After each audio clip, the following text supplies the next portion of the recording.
Selamat datang di channel Pemuja Malam. Jangan lupa like, share, and subscribe ya. Terima kasih.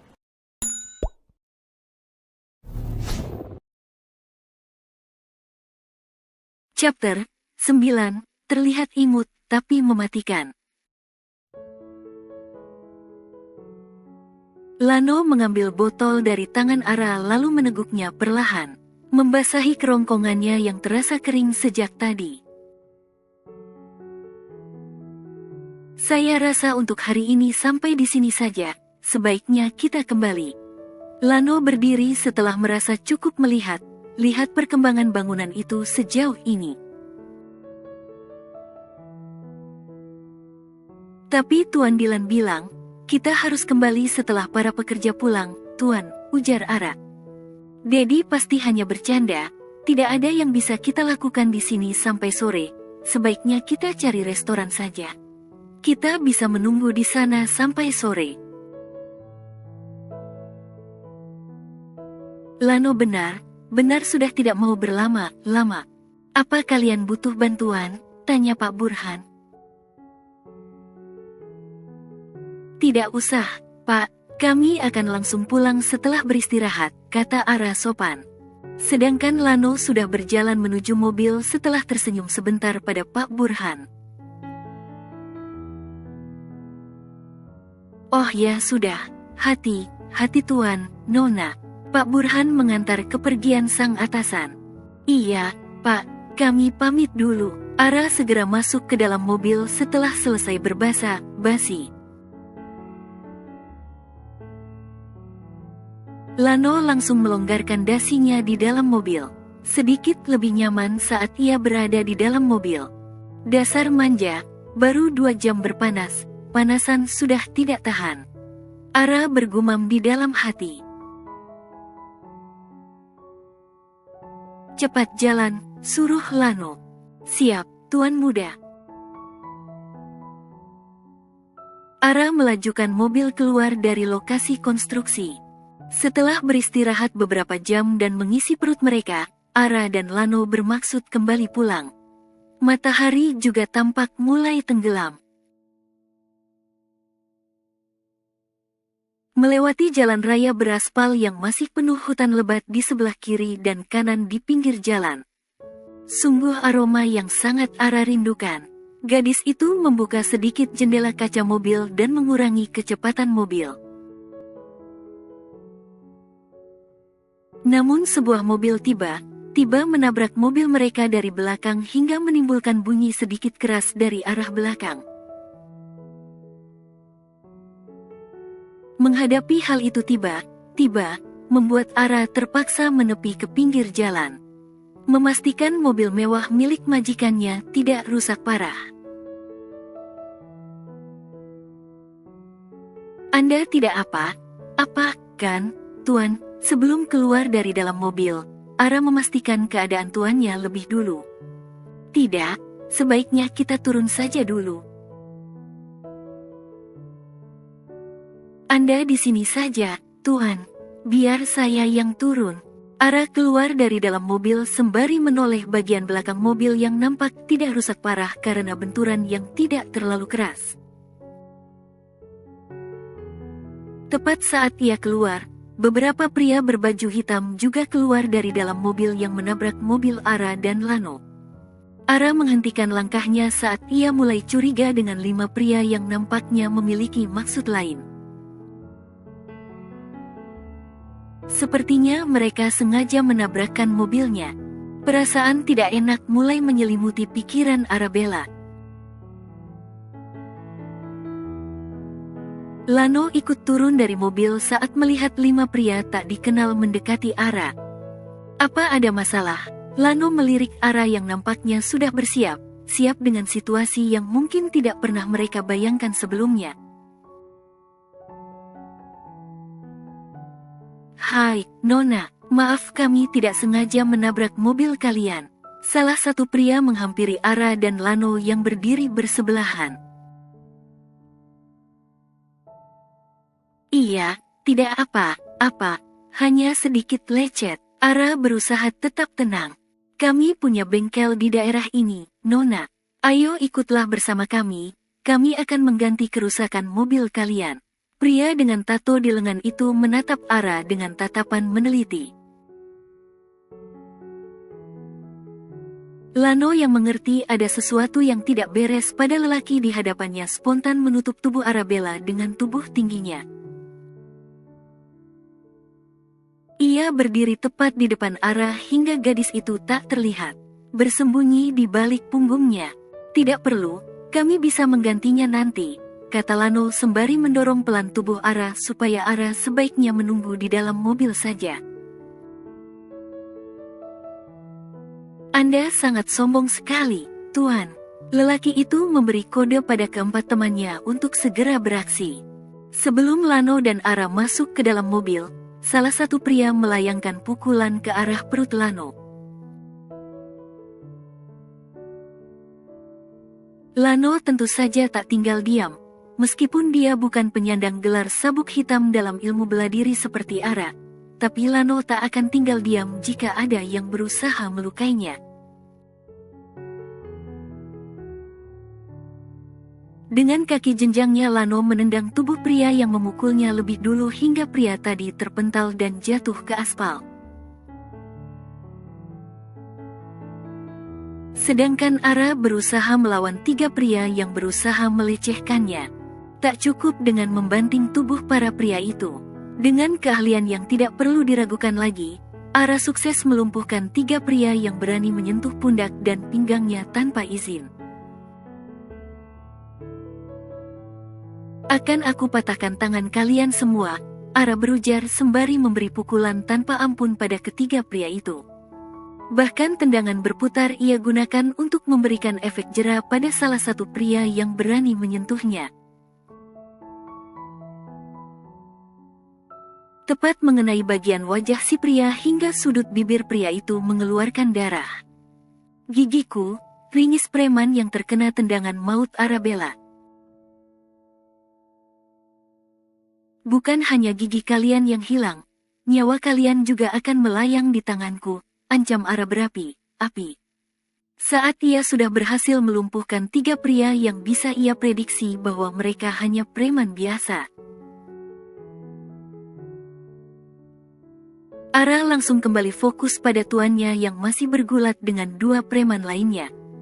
Tanpa banyak berpikir Ara langsung membantu majikannya. Satu pukulan di perut dan tendangan di area terlarang preman itu sukses membuat pria itu tak berkutik. Melihat semua temannya sudah tak berdaya, salah satu preman hendak berlari masuk ke dalam mobil. Namun Ara belum puas sampai di situ. Sebelum pria itu masuk ke dalam mobil, Ara mencekal tangan si preman.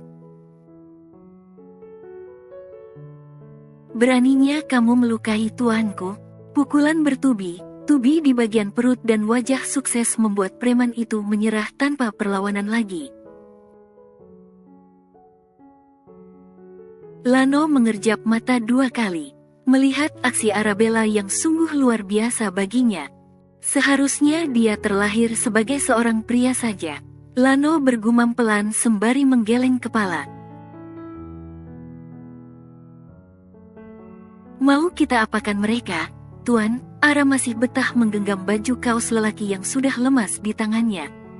Tinggalkan saja, hari sudah mulai gelap, sebaiknya kita segera pulang.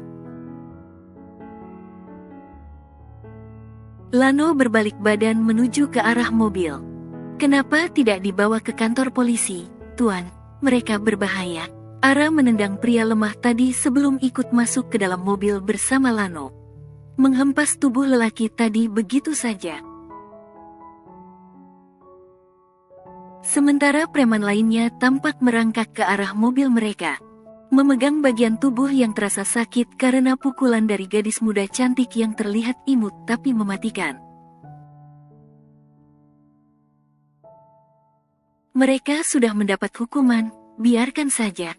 Kita akan kemalaman di jalan. Lano sudah duduk di kursi penumpang. Baiklah, Tuan. Ara juga sudah kembali duduk di kursi kemudi. Bersiap, siap untuk menyalakan mesin mobil. Kamu tidak apa? Apa? Tanya Lano dengan wajah datar.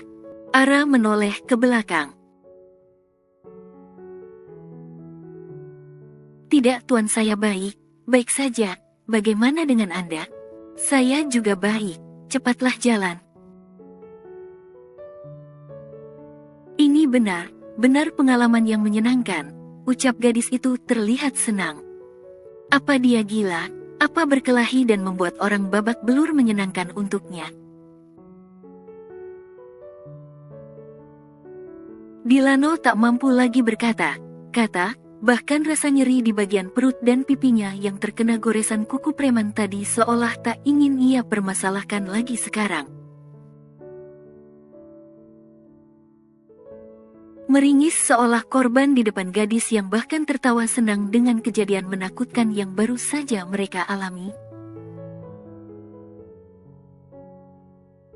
Sungguh bisa menurunkan harga dirinya sebagai seorang laki dewasa. Menghirup oksigen sebanyak-banyaknya lalu membuang perlahan dengan teratur. Sepertinya itu jauh lebih baik untuk menenangkan pikiran Lano yang tegang.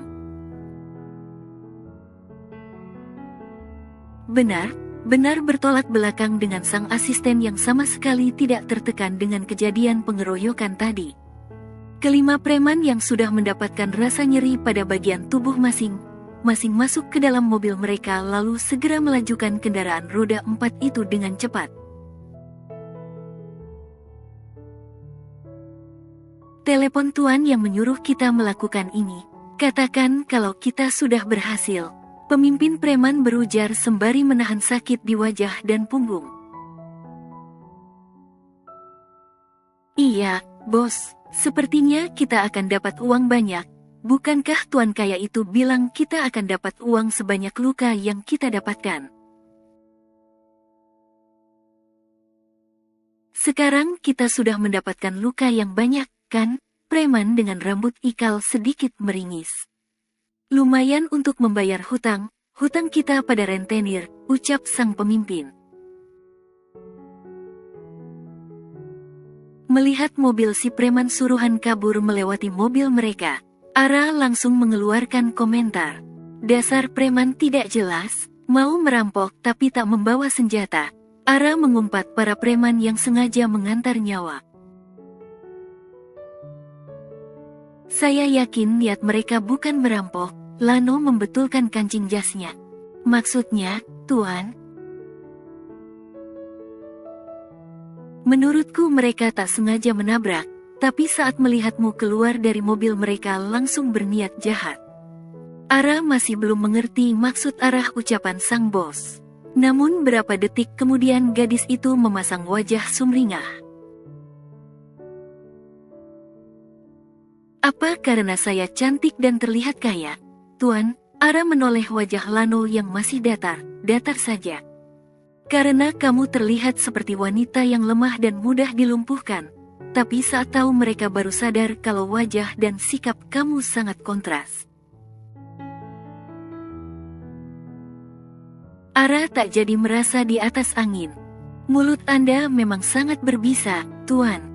Ara menginjak gas dengan kuat hingga mobil yang ia kendarai melesat cepat menerobos jalanan yang sepi.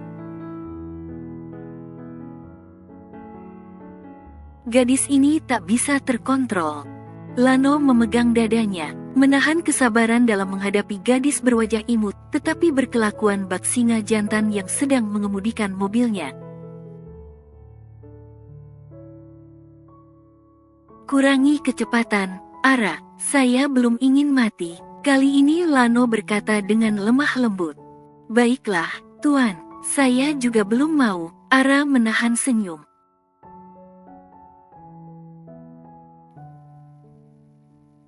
Setelah menyelesaikan tugas pertama, sekarang Ara harus melakukan tugas dari Dilan selanjutnya. Walaupun pada tugas pertama mereka harus berhadapan dengan para preman, tapi Ara sama sekali tidak terganggu. Bahkan ia begitu bangga mendapat pujian penuh dari Boy dan Dilan karena berhasil melindungi atasannya. tanpa sadar bahwa sebenarnya dia sedang masuk ke dalam jebakan yang memang sengaja disiapkan dua pria bergelar ayah tersebut. Gelombang di perusahaan. Ara masih terus saja merayu Lano agar menyetujui permintaannya. Sudah 1 jam ia membujuk Lano, tapi pria itu belum mengambil keputusan apapun.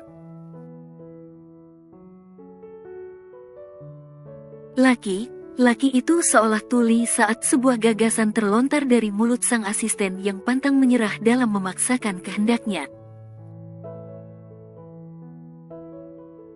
Ayolah, Tuan, apa salahnya bertemu lebih dulu? Ara menyodorkan beberapa berkas berisi biodata wanita cantik yang memiliki karir cemerlang. Kehadapan tuan muda yang masih belum berkomentar apa sejak tadi. Apa kamu tidak ada pekerjaan lain? Kamu tahu saya sedang sibuk. Lano mulai jengah dengan permintaan konyol asistennya. Walaupun sebenarnya ia tahu bahwa di balik ini semua pasti ada campur tangan sang ayah. Ini tugas saya, Tuan. Tugas dari Tuan Dylan langsung. Ara kembali memaksa. Kenapa tidak kamu saja yang kencan buta? Lano balik menyerang. Saya masih muda dan papa belum menginginkan cucu, jadi saya masih punya banyak waktu untuk bersenang-senang. Lagi pula sepertinya saya belum butuh seorang suami sekarang, katanya percaya diri. Saya juga belum butuh istri, jawab Lano enteng. Siapa bilang, Anda sudah tua? Tuan, Anda satu-satunya anak lelaki, perusahaan sebesar ini tentu saja membutuhkan seorang pewaris.